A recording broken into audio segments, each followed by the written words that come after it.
தற்சார்பு தாய்மை பொருளாதாரத்துக்கு நம்ம திரும்பணும். நிலமும் வளமும் சார்ந்த தொழிற்சாலைகள் வேலை வாய்ப்புக்கு போகணும். காரை ஏற்றுமதி செய்வதை விட்டுவிட்டு சோரை ஏற்றுமதி செய்யணும், காரை இறக்குமதி செய்யணும். வெங்காயம் பருப்புக்கு வெளிநாட்டில் கையேந்தி நிற்குது ஒரு நாடு. வெங்காயத்தை எந்த நாட்டிலிருந்து இறக்குது? பாலைவன நாடு எகிப்திலிருந்து. இதை விட அவமானம் கேவலம் உனக்கு ஒன்றும் இல்லை. நீ எந்த பக்கம் பார்த்தாலும் செழிப்பா வச்சிருப்பேன். உன் தேகத்தில் தேமல் விழுந்தது போல என் தேசம் எங்கும் தேமல் வச்சிருப்பேன். எல்லாம் நீர் தேக்கம். 50 ஏக்கர், 100 ஏக்கர், 200 ஏக்கர், 300 ஏக்கரில் திட்டு திட்டா தண்ணீரை தேக்கி வேளாண்மை செய்வேன். அவ்வளவு கனவு வச்சிருக்கேன். நீ நினைச்சு பாரு, தக்காளி 1000 ஏக்கர்ல, அங்க தொழிற்சாலை பெரிய கட்டணம் கட்டி சென்றீங்களாங்கிறது. சீட்டு, தகர சீட்டு, குளிராம உள்ள தெர்மாக்கோல் சீட்டு, ஏசி. என் பிள்ளைய வேலை செய்யும். பறிச்சுக்கிட்டு வர்றதுக்கு படிச்சவன் தேவையில்லை. எத்தனை டன் ஏற்றுமதி செய்யணும்னா அடுக்கிறதுக்கு தான் படித்தவன். படித்தவனுக்கு வேலை, படிக்காதவனுக்கு வேலை. தக்காளியிலிருந்து ஊறுகாய் செய்கிறது எங்கள் அம்மா அக்காவுக்கு அங்கேயே குடிசை, அங்கே வேலை. தக்காளியிலிருந்து பழக்கூழ் ஜாம் அங்கே வேலை. தக்காளி உணவு தேவைக்கு, மாநில தேவைக்கு, மற்ற மாநில தேவைக்கு. நாடங்களும் இங்கே விக்கிரவாண்டியில் 10 ரூபா, அங்கே 15 ரூபா. ஒரே வேலை தான், 10 ரூபா தான். என்னென்ன பாடுபடுத்துறேன்னு நீ பாரு, எப்படி மாத்துறேன்னு பாரு. அதான்டா மாற்றம்.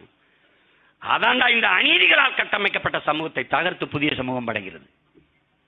அதுதான் குறிஞ்சி அங்காடி, மருதம் அங்காடி, நெய்தல் அங்காடின்னு நான் விற்கிறேன்னா இல்லையா? அவர் தெருவில் அரசே விற்பேன். இந்த ஸ்விக்கி ஸ்மோட்டோலாம் ஸ்டாப் இட், நாங்களே பண்ணுவோம். Uber ஓலாலாம் stop. உலான்னு அரசே நடத்தும், அரசே நடத்துவேன். போப்பா அங்கே வெளில பாப்பா. என் ஆள் படித்த பிள்ளைகள், நீ இன்னும் அவ்வளோ சோம்பேறி ஆகிட்ட, உனக்கு வீட்டில் ஒன்றாந்து தரணும் அவ்வளோதானே.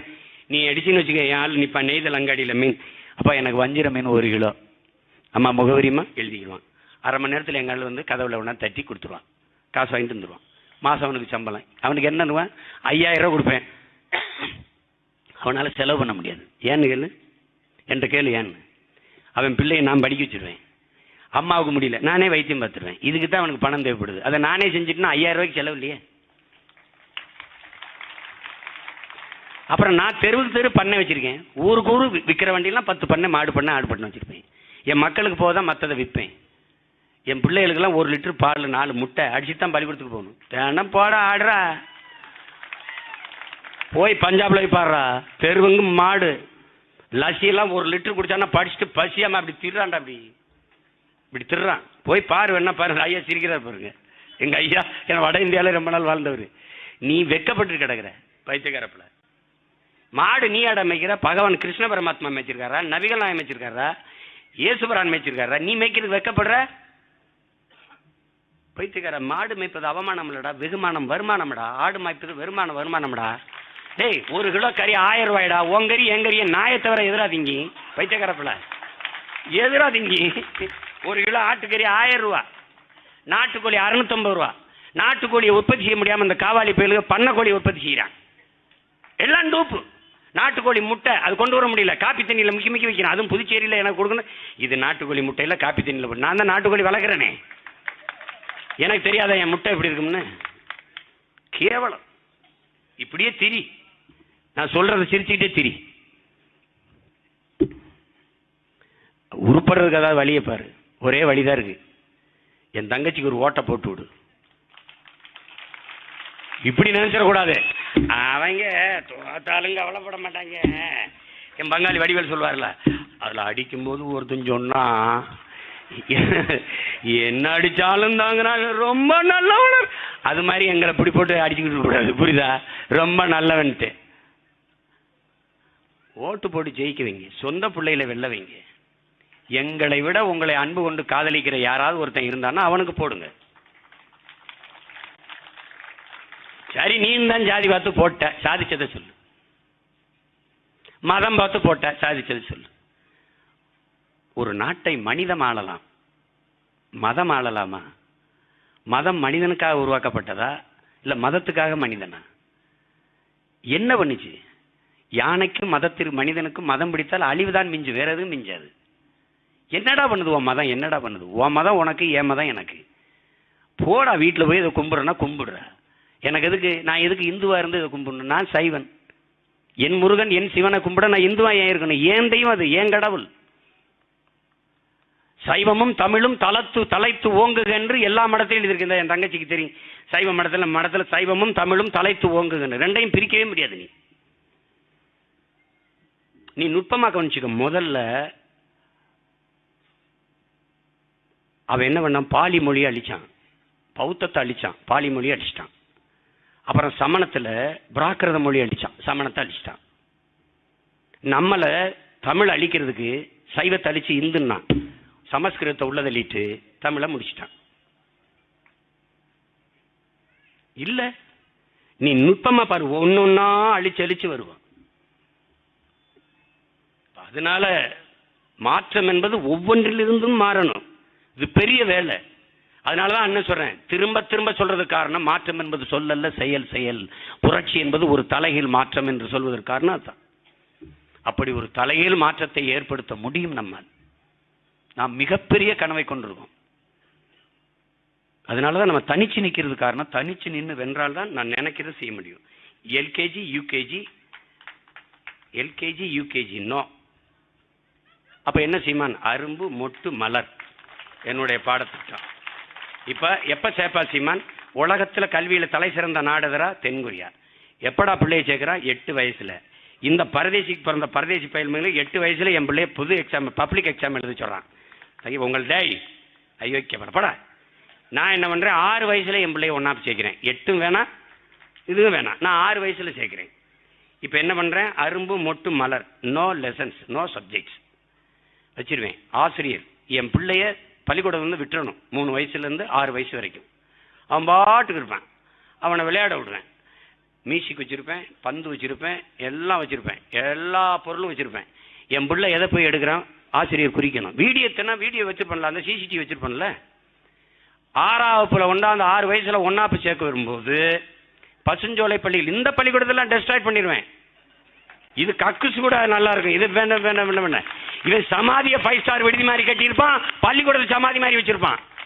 அப்படி கிடையாது. எல்லாம் இடிச்சிட்டு பசுஞ்சோலை பள்ளிகள், விளையாட்டு திடல், கழிவறை எல்லாம் வச்சு என் பிள்ளைகளுக்கு அங்கே தக்காளி இக்காளி எல்லாம் வச்சு அழகா பறவைகள் சிட்டுகள் எல்லாம் வளர்த்து அப்படி வச்சு ஒரு மாதிரி பண்ணி காட்டுறேன். ஒரு 5 வருஷம் கொடுறேன். அங்க பாரு இப்ப பாரு என் பிள்ளை படிப்பான் பாரு. ஆசிரியரும் பெற்றோரும் 6 வயதுல ஒன்னாப்பு சேர்க்கும்போது ஒரே மாதிரி சான்றிதழ் கேட்பேன். என் பிள்ளைக்கு என்ன பிடிக்குது, ஐயா அவனுக்கு பாடுறது பிடிக்குது, பாடுறதா அவனுக்கு கல்வி போடுது. ஐயா நீ கடைசி வரைக்கும் பாடணும்யா. அருமையான பாட்டு வாத்தியார்களை வச்சு, இசை மேதைகளை வச்சு இசையை கற்றுக் கொடுத்துக்கிட்டே இருப்பேன். தமிழ் பாடம், இங்கிலீஷ் பாடம், வரலாறு பாடம், அறிவியல் பாடம், புவியியல் பாடம், எல்லாம் துணை பாடம் தான். எல்லாம் கத்துக்குருவான். எல்லா பாடத்திலையும் தோத்துட்டாங்க. பாடுறதுல சிறப்பா இருக்குங்க, பாஸ் ப்ரொமோட். அதுல தோத்துறக்கூடாது, ஃபெயில் பண்ணிடுவேன். ஏன் இது நான் சொல்லல, வீரத்துறவி விவேகானந்தர். ஒவ்வொரு மனிதனுக்குள்ளும் தனித்த பேராற்றல் மறைந்திருக்கிறது. அதை கண்டுணர்ந்து வெளிக்கொணர்வதற்கு பெயர்தான் கல்விங்கிறான். அதுதான் என்னுடைய கல்வி. இப்ப புரியுதா? நீ எங்க ஐயா இளையராஜாவை விட ஈடு இணைற்ற இசை மீது இந்த உலகத்தில் இதுவரைக்கும் இருந்திருக்கானா, இதுக்கு போறானா? இல்ல. தம்பி என் அருமை சகோதரன் இல்லை ஏஆர் ரஹ்மானை விட இருக்கானா? இல்ல. சச்சின் டெண்டுல்கர் கூட சாதிச்சவன் இருக்கானா? எங்க ஐயா நடிகர் திலகத்தோட புகழ் பெற்றவன். இந்த பாரு, உலகத்தில் நோபல் பரிசு பெற்ற அத்தனை பேரும் ஒரு துறையில் மேதையா இருந்தவன் தான்.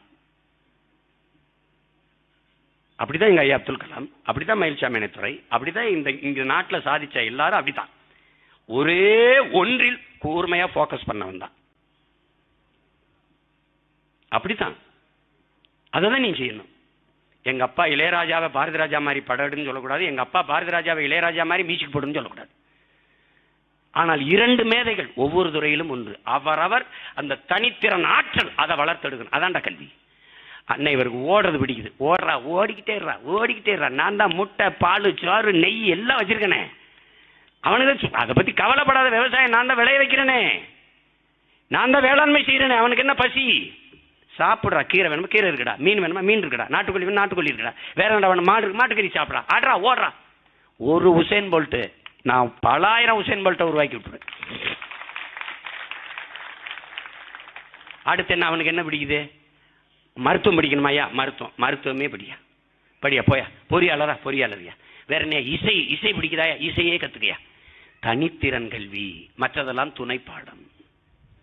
நீ இங்கிலீஷ் படித்தவன்னா இங்கிலீஷ் பேசிட்டா படித்தவன் நினைக்கிற. வா என்னோட மகாபலிபுரத்துக்கு. பாசி விற்கிறாள்ல ஒரு தங்கச்சி, அவள்கிட்ட பேசிப்பார். வெள்ளைக்காரனே திணறான். No this is fix, no bargaining. அவன் திணறாங்க. பாசி வச்சுக்கிட்ட வெள்ளைக்காரி 18 லாங்குவேஜ் பேசுறா. கன்னடம், தெலுங்கு, கொங்கினி, உருது எல்லாம் பேசுறா. மொழி எப்படா அறிவாகும்? அது லாங்குவேஜடா, நாட்ட நாலேஜரா. ஏன்டா பைத்தியக்காரங்களை இப்படி போட்டு அலையிறீங்க? கலப்பை கண்டுபிடிச்சவன், தூண்டி முள் கண்டுபிடிச்சவன், கோடாரி மண்வெட்டி கண்டுபிடிச்சவனோட உலகத்தில் பெரிய விஞ்ஞானி இல்லைடா. அவன் எந்த பல்கலைக்கழகத்திலும் பட்டம் வாங்கலடா. ஏன்டா அப்படி போட்டு அறிவுக்கும் கல்விக்கும் குழப்பிட்டு அலையாதடா. சை கர்மம். படித்தவன் தான்டா அதிகமாக லஞ்சம் வாங்குறான். படித்தவன் தான் நாட்டை கெடுத்தான். சொல்கிறான்ல, படிக்காதவன் உழுது சோறு போட்டான், படித்தவன் நாட்டை கூறு போட்டான்னு. தாத்தா பட்டுக்கோட்டை பாடினார்ல, படித்தவன் நாட்டை கூறு போட்டான், படிக்காதவன் உழுது சோறு போட்டான்னு. அந்த கதை தான் இது. அதனால கல்வி முறையவே மாற்றிடணும்னு நினைக்கிறேன். என் பிள்ளைகளுக்கு ₹1 காசு இல்லாமல் அழகா ஆகச்சிறந்த கல்வி இலவசமாக கொடுத்துட்டா பெற்றோருக்கு காசு மிச்சம். மருத்துவம் பாட்டிக்கு முடியல, 90 வயசு இருக்கட்டும்டா, ₹1 1 கோடி வரைக்கும் அரசு பார்க்குதுடா மருத்துவத்தை. நீ போடா. அவ உன் தாயிலடா, தேசத்தின் தாயிடா, தமிழ் தேசினத்தின் தாயிடா. நீ போடா, பார்த்துக்கணும்டா. முடிஞ்சு. எதுக்கு பணம் செலவாக போகுது? இது 2க்கு தான் நம்ம மக்கள் கொட்டி அழுகுது காசை.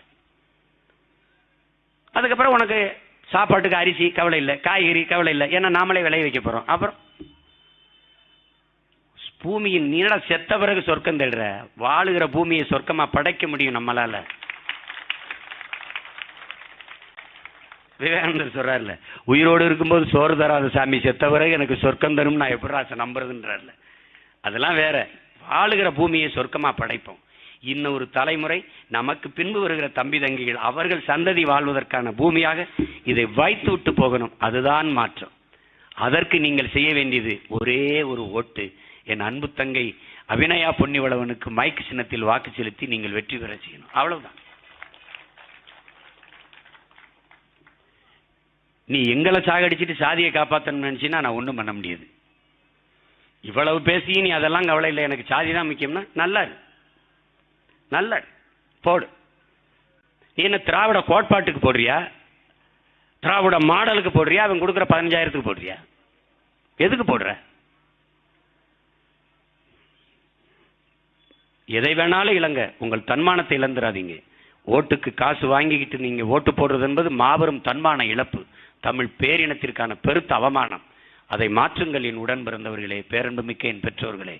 உங்கள் மதிப்புமிக்க வாக்கை உங்கள் பிள்ளைகள், எளிய பிள்ளைகள் எங்களுக்கு தந்து எங்களை வலிமையான அரசியல் ஆற்றலாக மாற்றுங்கள். அதுதான் இந்த மண்ணுக்கும் மக்களுக்கும் நாட்டிற்கும் நாட்டு மக்களின் எதிர்காலத்திற்கும் நல்லது என்பதை நினைவில் வைத்துக் கொண்டு வருகிற ஜூலை 10ஆம் தேதி நடக்க இருக்கிற வாக்குப்பதிவிலே என் அன்பு தங்கை அபிநயா பொன்னிவளவனுக்கு ஒளிவாங்கி சின்னத்திலே வாக்கு செலுத்தி வெற்றி பெற செய்யுங்கள்.